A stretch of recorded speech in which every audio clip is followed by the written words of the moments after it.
Silence speaks louder than words ever could. In the darkness where most fear to tread, true power is born and quietly grows, watching, waiting, calculating every move before it strikes. Power is not what they teach in business schools or what politicians promise during election campaigns. Real power operates in shadows, moves through whispers, and commands respect without ever raising its voice. Those who understand this fundamental truth rule the world, while those who don't remain forever servants to forces they cannot comprehend. Most people mistake noise for strength, visibility for influence, aggression for dominance. They parade their authority like peacocks displaying feathers, announcing their presence to anyone who will listen. These individuals reveal their weakness through their desperation to be noticed, to be feared, to be acknowledged. True power needs no such validation. The foundation of all lasting influence rests on a simple principle that eludes the majority. Genuine power comes to those who act as if they already possess it. It gravitates toward individuals who demonstrate through their behavior, their decisions, their very presence that they need nothing from anyone else. This abundance mindset creates a magnetic field that draws others into their orbit without conscious effort or manipulation. Desperation has a distinct scent that everyone can detect, even if they cannot name it. It repels the very people one needs to attract, because desperation signals weakness, and weakness cannot create strength. The truly powerful person operates from abundance, not scarcity. They give more than they take, offer more than they demand, and understand that this psychological abundance manifests in countless subtle ways that most people miss but everyone feels. This inner strength shows in posture, in the pace of movement, in how they listen when others speak. It reveals itself in how they respond to criticism or praise, how they remain calm when others panic, focused when others scatter, clear when others become confused. People are drawn to this stability like plants seeking sunlight, because most live in chaos, waking up uncertain about their worth, unclear about their direction, anxious about their future. When someone encounters a person who has found internal peace, who operates from genuine confidence rather than borrowed authority, they want to be near that strength. But this attraction must be earned through consistent demonstration of certain qualities that create trust, respect, and voluntary allegiance. These qualities cannot be faked for extended periods, cannot be learned from books alone, cannot be inherited or purchased. They must become integral parts of one's character. The first quality is unshakable integrity.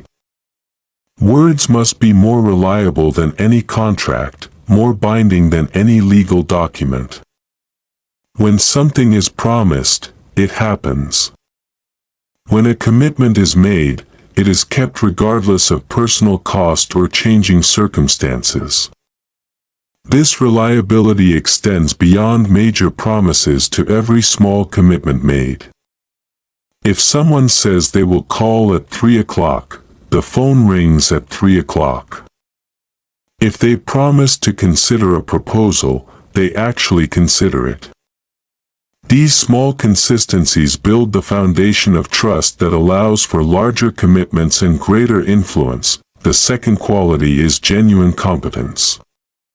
Excellence in something important, something that others value, something that creates real results in the real world. Competence cannot be faked, cannot be borrowed, cannot be inherited. It must be developed through deliberate practice, continuous learning, and regular testing against meaningful challenges. But competence alone is insufficient. History overflows with highly skilled people who never achieved significant influence because they lacked other essential qualities. Competence must be combined with wisdom, the judgment to know when and how to apply skills, the discretion to understand what problems are worth solving. Without wisdom, competence becomes mere technical ability without strategic application. The third quality is strategic patience, the ability to wait for the right moment rather than forcing action in the wrong moment. Most people cannot do this. They are driven by urgency, by the need for instant gratification, by the fear that opportunities will disappear if not seized immediately. This impatience makes them predictable, exploitable, vulnerable to those who have mastered the discipline of strategic timing. The patient person sees opportunities that the impatient person misses. They make better decisions because they act from complete information rather than partial understanding. They achieve superior results because they wait for favorable conditions rather than forcing action when circumstances are unfavorable. The fourth quality is emotional intelligence, the ability to understand and influence human behavior at the deepest levels. Every person encountered is driven by a unique combination of needs, fears, desires, and aversions. If one can identify which of these drives is strongest in someone, their behavior becomes predictable and their decisions become influenceable. This understanding allows communication with others in their language, framing proposals in terms they can relate to, presenting ideas in ways that align with their deepest motivations.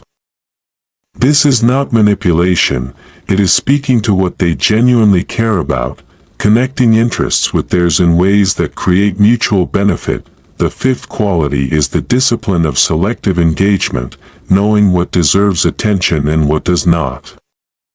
Understanding which battles are worth fighting and which are better avoided. The powerful person conserves energy for what matters most, refusing to be drawn into every conflict, controversy, or crisis that presents itself. This selectivity extends to how time, attention, and resources are spent. Every yes to one thing is a no to something else. Every commitment made closes off other possibilities. The person who tries to do everything ends up doing nothing particularly well, but perhaps the most important quality is the ability to create value for others rather than simply extracting value from them. The most sustainable power is power that serves others' interests as well as one's own. When people benefit from success, when achievements create opportunities for them, they have positive reasons to provide support. This value creation must be genuine, substantial, and sustained over time. It requires understanding what others truly need, not just what they say they want, and developing the capabilities necessary to meet those needs better than their alternatives can. When one consistently creates more value than they capture, when they give more than they take, a different kind of power is built. Not power based on fear or dependency, but power based on gratitude and mutual benefit. Not power that requires constant maintenance and defense, but power that reinforces itself through positive feedback loops. This is the secret that most people never discover. The less they need power, the more they attract it. The less they chase it, the more it comes to them. The more they focus on being worthy of power rather than acquiring power, the more power they actually acquire. But with this power comes responsibility and isolation that few people anticipate or understand. The higher one rises, the fewer people there are who can relate to the pressures faced, the complexity of the decisions that must be made, the weight of the consequences that flow from choices. Responsibility extends beyond personal success or failure to the success or failure of everyone who depends on them.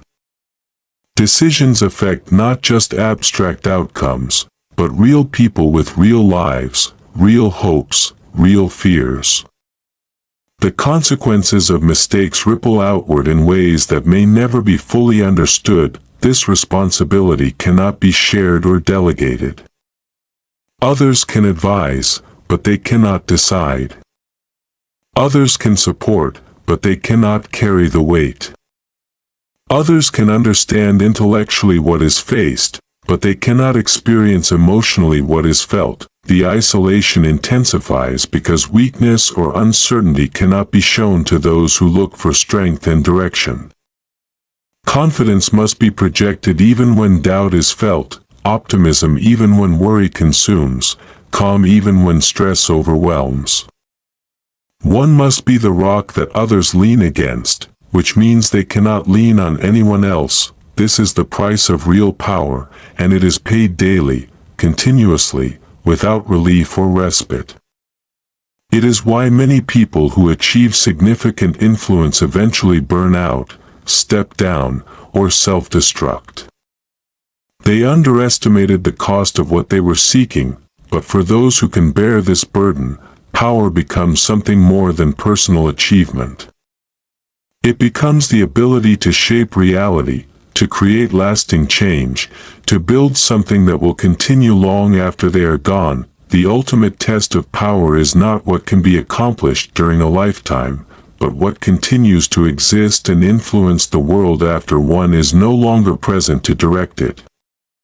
A legacy is power that has transcended its creator, influence that has become independent of its source. Building such a legacy requires thinking beyond immediate objectives to long-term consequences, beyond personal benefit to collective welfare, beyond one's own lifetime to future generations.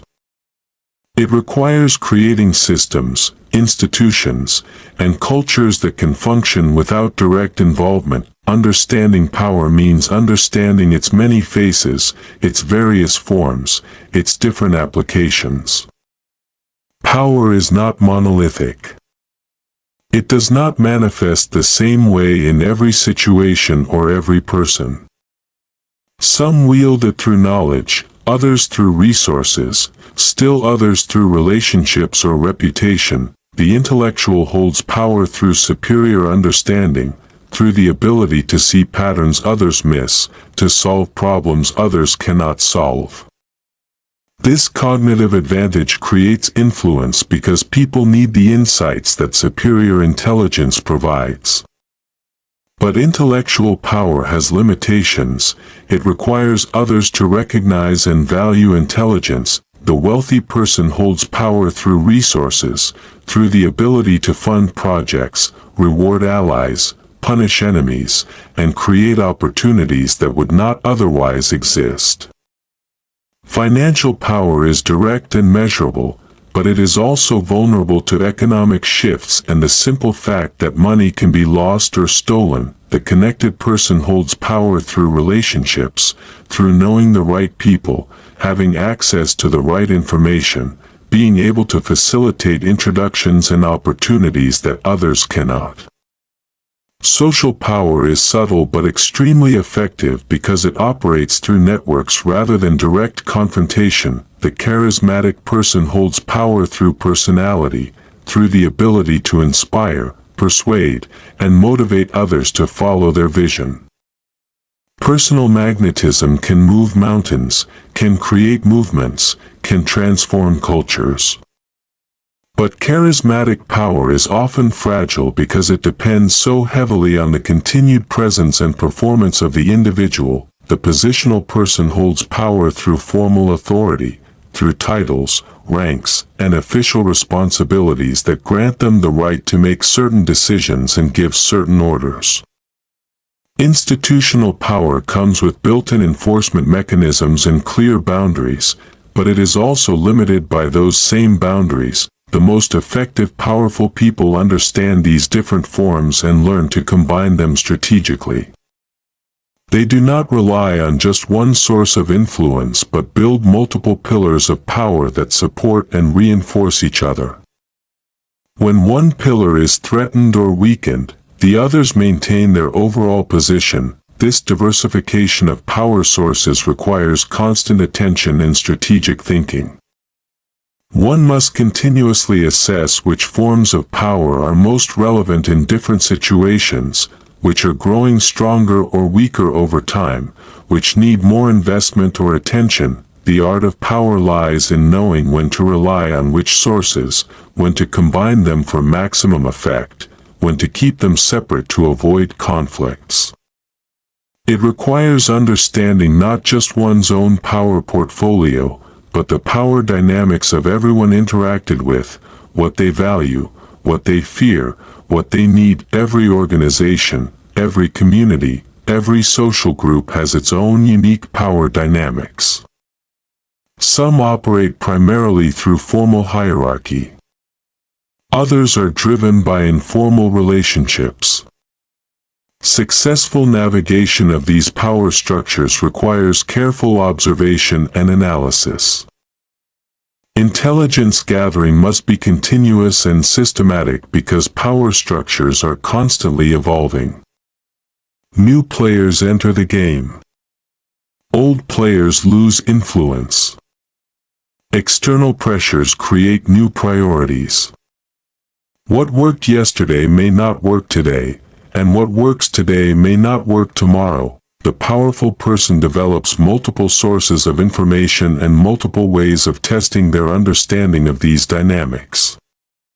They listen not just to what people say officially, but to what they say privately. They watch not just what people do in public, but how they behave when they think no one is watching. This information becomes the foundation for strategic decision-making.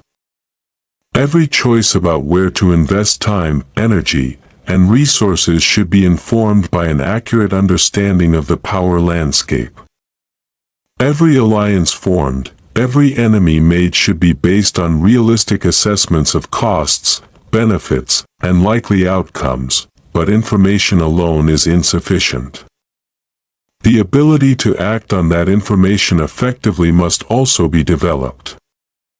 This requires not just strategic thinking, but tactical skill, the ability to execute plans, to adapt when circumstances change, to recover from setbacks, to capitalize on opportunities. Tactical skill includes the ability to communicate persuasively with different audiences, to build coalitions among people with different interests, to negotiate win-win outcomes in competitive situations, to resolve conflicts without creating permanent enemies. It also includes the ability to manage behavior and reactions under pressure.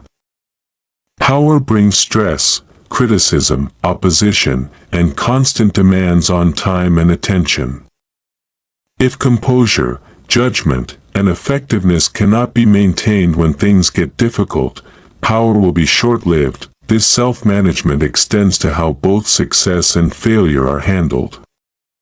Success can be more dangerous than failure if it makes one overconfident or disconnected from the people and principles that made success possible. Failure can be more educational than success if learning occurs without being paralyzed by it. The powerful person treats both success and failure as temporary states rather than permanent conditions. They celebrate victories without becoming intoxicated by them. They analyze defeats without being crushed by them. They understand that today's success can become tomorrow's failure if not properly maintained. This balanced perspective is crucial because power is ultimately about the long game, not short-term wins or losses. The person who thinks only about immediate results will make decisions that optimize for today at the expense of tomorrow. They will sacrifice relationships for transactions, principles for expediency, but power that lasts requires different thinking. It requires building systems that can function without constant intervention. It requires creating value that compounds over time. It requires developing relationships that survive temporary conflicts. It requires maintaining principles that guide decision-making even when expedient compromises are available. This long-term orientation affects how every aspect of power development and maintenance is approached. Instead of asking what will work right now, the question becomes what will still be working 5 years from now. Instead of optimizing for immediate gratification, optimization occurs for sustained effectiveness. This patience is perhaps the most difficult aspect of power to master because it goes against natural instincts and social conditioning. Society celebrates immediate results, quick fixes, instant gratification. The media rewards dramatic gestures over quiet competence, sensational stories over steady progress, but real power operates on different timescales. It takes time to build genuine expertise. It takes time to develop meaningful relationships. It takes time to establish a reputation for reliability and judgment. Anything truly valuable requires sustained effort over extended periods. The powerful person learns to resist the pressure for immediate results and instead focuses on building the foundations for long-term success. They invest in capabilities that will be valuable for years or decades, not just months. They form relationships based on mutual respect and shared values, not just immediate mutual benefit. This long-term thinking also applies to how opponents and competitors are treated. The person who thinks only about immediate victory may destroy enemies completely, burn bridges permanently, and create lasting resentment that will return to haunt them later. But the person who thinks long-term understands that today's enemy may be tomorrow's ally. This does not mean being weak or permissive with those who oppose. It means being strategic about when and how force is used, understanding the difference between necessary firmness and gratuitous cruelty, knowing when to fight and when to find alternatives to fighting. The truly powerful person wins not just the immediate battle, but the larger war for hearts and minds. They defeat opponents in ways that demonstrate their strength without creating martyrs, that solve problems without creating new ones, that establish their dominance without generating permanent resentment. This requires understanding that power is ultimately about influence, not force. Force can compel compliance, but only influence can create genuine commitment. Force works only as long as surveillance and enforcement can be maintained. Influence works even when one is not present, even when people have opportunities to act against their interests. Building this kind of influence requires earning people's respect rather than just their fear. Respect comes from demonstrating competence, integrity, and genuine concern for others' welfare. It comes from keeping promises, admitting mistakes, sharing credit for successes, and taking responsibility for failures. The transition from seeking power to wielding it responsibly marks the difference between temporary authority and lasting influence. Many achieve positions of power, but few understand how to maintain and multiply that power over time. The secret lies not in accumulation but in circulation, not in hoarding but in strategic distribution. Power shared intelligently multiplies rather than diminishes. When trusted allies are empowered to act in alignment with broader objectives, the reach and effectiveness of influence expands exponentially. But this requires careful selection of those allies and continuous monitoring of their performance and loyalty. The networks of power extend far beyond formal organizational charts or official hierarchies. They flow through relationships built over decades, through favors granted and received, through information shared and withheld. Understanding these invisible networks is crucial for anyone seeking to operate effectively at high levels. In the end, power is a choice. One can use whatever influence they acquire to serve themselves, or they can use it to serve something larger than themselves. They can focus on accumulating power, or on creating value. They can build an empire of fear that crumbles when they are no longer there to maintain it, or they can build a legacy of positive impact that grows stronger with time. The choice made determines not just what is accomplished, but who one becomes. And who they become is the only thing that truly matters when the final curtain falls.